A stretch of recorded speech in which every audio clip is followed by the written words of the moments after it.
பிரியமானவர்களே, இயேசு கிறிஸ்துவின் நாமத்தில் உங்களுக்கு என் அன்பின் வாழ்த்துக்கள். இந்த இடம் பார்த்தீங்களா, ரொம்ப அழகா இருக்குதா? எவ்வளவு கிரௌடு பாருங்க. இது ஆஸ்திரேலியா சிட்னி பட்டணத்தில் இருக்கிற ஓப்ரா ஹவுஸ். இந்த பின்னால் இருக்கிறது ஓப்ரா ஹவுஸ், உலக பிரசித்தி பெற்றது.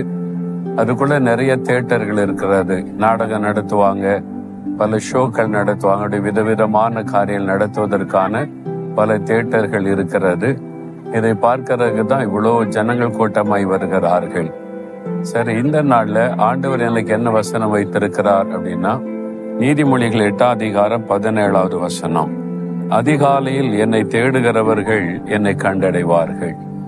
ஆண்டவர் சொல்லுகிறார், அதிகாலையில என்னை தேடினா நீங்கள் என்னை கண்டடைவீர்கள். இந்த அதிகாலையில ஆண்டவரை தேடுகிற ஒரு பழக்கம் நமக்குள்ள இருக்க வேண்டும். அதனால்தான் இயேசு கிறிஸ்து நமக்கு மாதிரியை காண்பித்தார்.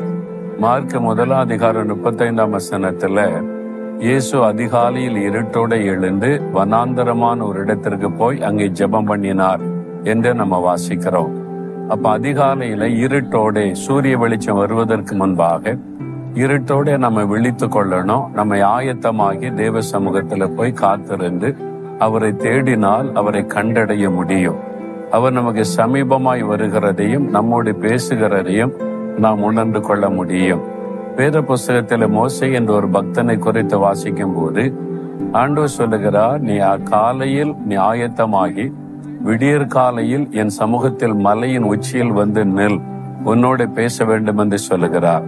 மோசே காலையில எழும்பி ஆயத்தமாகி விடியற் காலையில் மலை உச்சியில சீனாய் மலையில போய் நின்று தேவனுக்கு காத்திருந்தார். ஆண்டவர் இறங்கி வந்து அவரோடு பேசினார் என்பதை பார்க்கிறோம்.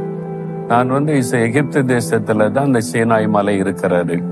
ஒரு சமயம் போயிருக்கும் போது எனக்கு ஆசை, மோசே அந்த சீனாய் மலையில் ஆண்டவர் சந்தித்த இடத்தை பார்க்க வேண்டும் என்று.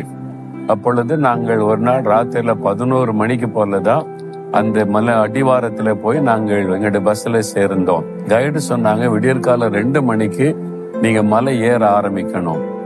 மலையில 2 மணிக்கு ஏற ஆரம்பிச்சாதான் விடியற் காலையில 6 மணிக்காவது மலை உச்சிக்கு போய் சேர முடியும் என்று. எனக்கு இருந்த ஆசையில விருப்பத்துல கட்டாயம் போயிடணும்னு சொல்லி தூங்கவே இல்லை. நடு ராத்திரில குளிச்சு புறப்பட்டு ரெடியாகி மலை மேல ஏற ஆரம்பிச்சு விடியற் கால 6 மணிக்கு சூரியோதய டைம்ல அந்த மலை உச்சிக்கு போய் சேர்ந்தோம். நான் அப்போதான் நினைத்தேன், நமக்கு இப்போ கொஞ்சம் கற்களால படிக்கட்டு மாதிரி அமைச்சிருக்கிறாங்க, ஆனா நிறைய படிக்கட்டு கட்டவில்லை. இதுக்கே இவ்வளவு கஷ்டம்னா மோசே எவ்வளவு கஷ்டப்பட்டு இருப்பார், எவ்வளவு அதிகாலையில எழும்பி ஆயத்தமாகி போய் ஆண்டவருக்கு முன்னால நின்றிருப்பார் என்று. இந்த மாதிரி ஒரு பழக்கத்தை நம்ம ஏற்படுத்தி கொள்ளணும். விடியற் காலையில் ஆயத்தமாகி தெய்வ சமூகத்துல வருவது ஆரம்பத்துல கஷ்டமா இருக்கும், ஆனா பழகிட்டா அது இனிமையான ஒரு அனுபவமா மாறிடும். நம்முடைய ஆத்மா எப்பொழுது விடியும், எப்போ அதிகாலை வரும், தேவனோடு பேசணும் ஆசை உள்ளத்துல உண்டாக்கிவிடும். நீங்களும் உங்களை அர்ப்பணித்து பாருங்க. நான் ஆசை ஆண்டவரிடத்துல ஜெபிப்பேன், ஆண்டவரே அதிகாலையில நான் எழும்பி உங்களுடைய சமூகத்துல காத்திருந்து ஜெபிக்கணும், அது தடைப்படக்கூடாது, அதுக்கு எனக்கு கிருபை தாருன்னு அடிக்கடி ஜெபம் பண்ணி கொள்ளுவேன். அவர் அதிகாலையில ஜெபிக்கிறதற்கு உதவி செய்வார். நீங்களும் கேளுங்க, ஆண்டவரே நான் அதிகாலையில் ஆயத்தமாகி சமூகத்துல காத்திருக்கணும், உங்களுடைய குரலை கேட்கணும், உங்களுடைய பிரசன்னத்தை உணரணும்னு கேளுங்க. உங்களுடைய வாழ்க்கை இனிமையா இருக்கும். அந்த நாள் முழுவதுமே தேவ பிரசன்னத்தோடு இருந்து ஆசீர்வாதமாய் நடத்துவதை பார்க்க முடியும். ஒரு ஜெபம் பண்றீங்களா?